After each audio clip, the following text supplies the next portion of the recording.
A man jumps from a train and finds a town that should not exist. No signs, no tickets, no map can find it. But somehow, people go there every day. When Ed enters, it feels like heaven. Everyone is kind. Nobody suffers. His wife is happy. His home is peaceful. Then he checks his son's room, and it is gone. In this perfect life, his son was never born. If removing one person can fix all your pain, would you still want the truth back? To understand how this strange journey begins, we go back to Woking railway station, where he works behind the ticket counter. Ed is not a loud or important man. He is just a decent station worker who has spent almost 20 years helping passengers, answering questions, and keeping the day moving. While everyone else rushes past, Ed still notices people.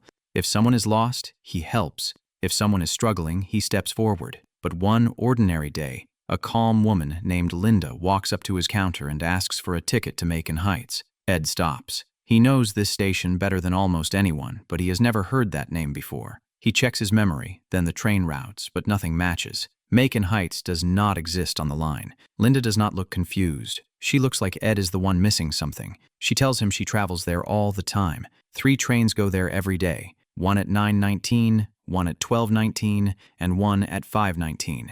Ed checks the system, but those trains only go to normal stations. There is no Mon Heights anywhere. Then he looks back up. Linda is gone. Not walking away. Not hiding in the crowd. Just gone. After work, Ed tells his co-worker Bob about the strange woman, but Bob treats it like a joke. To him, Ed is probably tired, stressed, or getting old, and honestly, Ed almost wants to believe that too, because his real life already has enough problems. When he reaches home, the police are there. His son Sam has attacked his girlfriend, and she has made a complaint. Ed tries to calm the situation before it becomes worse, and because Sam is still young, the officers leave after warning him. But this is not one bad day. Sam has always had a dark anger inside him, the kind that makes everyone in the house walk carefully. Ed asks him why he keeps hurting people, but Sam has no real answer. He only knows that something is wrong inside him. The next morning, Linda appears again. Same woman, same calm face, same impossible request, a ticket to Mon Heights. This time, Ed does not let her disappear without answers.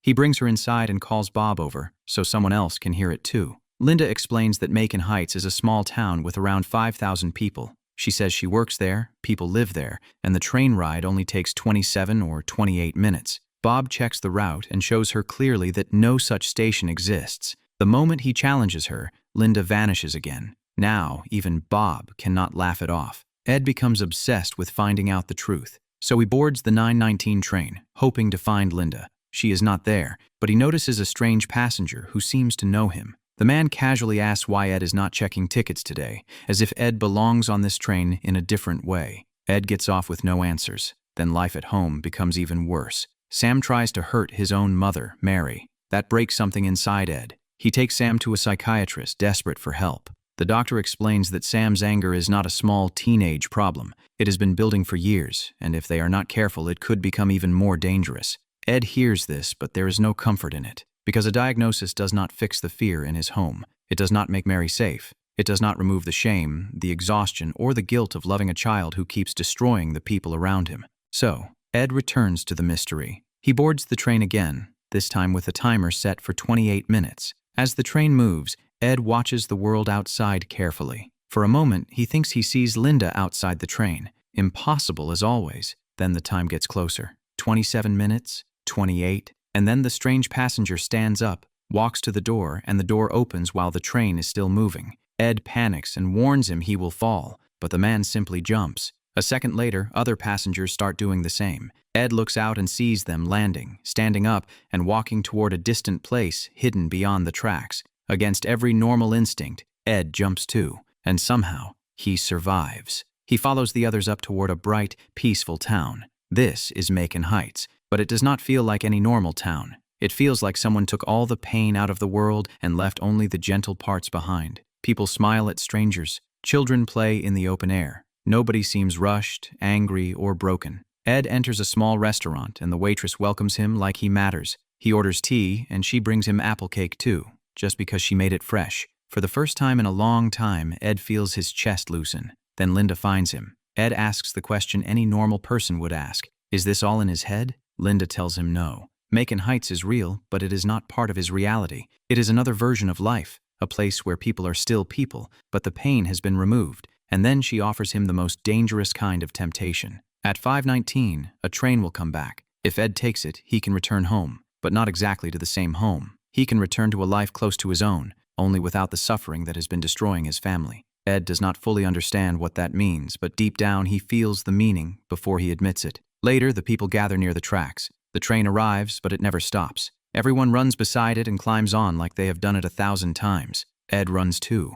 He jumps back onto the moving train. When he reaches Woking and goes home, everything looks familiar, but something has changed. Mary is brighter, lighter, peaceful in a way Ed has not seen for years. Then Ed goes to check Sam's room, but there is no bedroom, only a storage room. That is when the truth hits him. This new world did not heal Sam. It removed him. In this version of life, Ed and Mary never had a son. All the pain, fear, police visits, arguments, and danger disappeared because Sam was never there to begin with. And now Ed is standing in the middle of a perfect nightmare because his wife is finally happy. His home is finally calm. But the cost of that peace is his own child being erased from existence. For a moment, Ed understands the cruel beauty of Macon Heights. It does not solve pain gently. It cuts it out completely, even if that pain is someone you love. And in the end, Ed chooses to stay in this new reality, trapped between relief and guilt, living inside the peaceful life he once wanted, but could never admit he wanted this badly. The next morning, Ed goes back to the station, but this time something inside him feels lighter. The world looks almost the same, but people are different. When a woman struggles with her child's stroller, Ed steps forward to help her like he always does. But this time, others rush in too. Nobody ignores her. Nobody pretends not to see. Everyone helps like kindness is normal here. For a moment, Ed feels the peace this new life is offering him. But peace is not the same as truth. Macon Heights is still stuck in his head, so Ed starts digging. He searches old records, reads newspaper archives, and finally finds an article about the town. According to the report, Macon Heights was never real. It was only a planned city, the dream of a brilliant architect who wanted to build a perfect place for people to live. But the project failed before it could begin. Ed tracks down the journalist who wrote the article, a woman named Martine. She tells him that the architect poured his whole soul into Macon Heights, but when the plan was rejected, it destroyed him. After that, his daughter Linda became obsessed with keeping his dream alive. Then Linda disappeared. Martine explains something even stranger. Over the years, many people came to her claiming they had visited Macon Heights.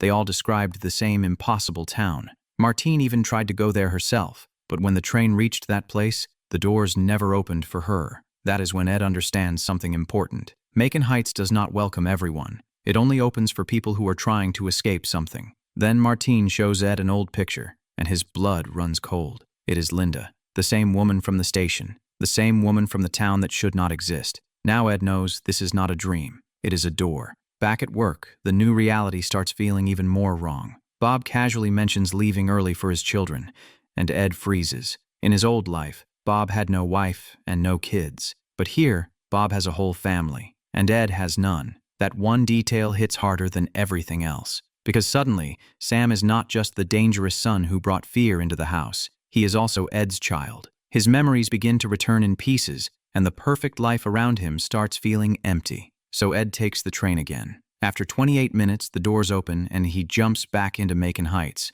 But this time, the town does not feel magical. It feels fake. The same restaurant is there. The same waitress brings the same cake. The same happy couple bumps into him again. Almost exactly like before. Everything is repeating. Like the town is smiling because it does not know how to do anything else. Ed searches for Linda, but she is nowhere. He sees parents playing with their child, and the sight cuts through him. He thinks of Sam. Not Sam's anger, not the police, not the fear, just Sam. That night, after returning home, Ed hears noises from the room that should not exist anymore. He follows the sound and somehow ends up in a strange white space, almost like the house has hidden a memory inside its walls. There is an old television and videotapes waiting for him. He plays them, and there is Sam, a little boy laughing, growing, living. Every forgotten memory comes back at once, and Ed breaks down. Because Macon Heights did not only remove his pain, it also stole every good moment that came with it. The next day, Ed returns to Macon Heights, but now he sees the town differently. The smiles are still there, but underneath them, everyone is hiding damage.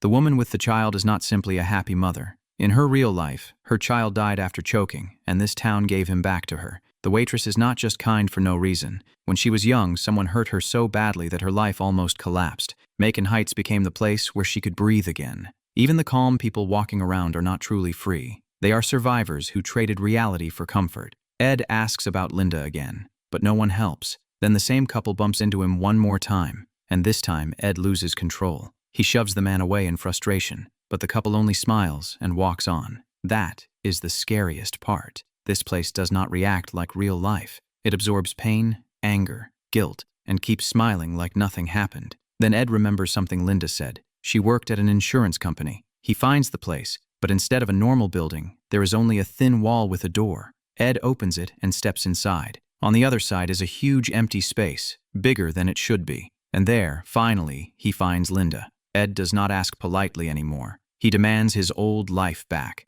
Linda tries to stop him. She tells him he can be happy here. Mary can be happy. Their home can be peaceful. Sam's suffering can be gone forever. But Ed refuses. He tells her he does not want a perfect lie. He wants his real life, even if it hurts. Linda finally explains the truth. Her father dreamed of creating Mon Heights, but when the real world rejected it, that dream died with him. So Linda found another way. She built Mon Heights outside normal reality, a place connected to many different lives, but only open to people broken enough to need it. That is why Martine could never enter. She was curious, but she was not desperate. Linda says Mon Heights does not steal happiness. It gives wounded people a softer version of life, a life without the thing that broke them. But Ed sees the problem clearly now. You cannot erase pain without erasing part of the person too. Linda warns him that if he returns, Sam will still be Sam. His anger will still be there. The danger will still be there. His family may suffer again. Ed already knows, but he still chooses him. That evening, Ed waits for the train.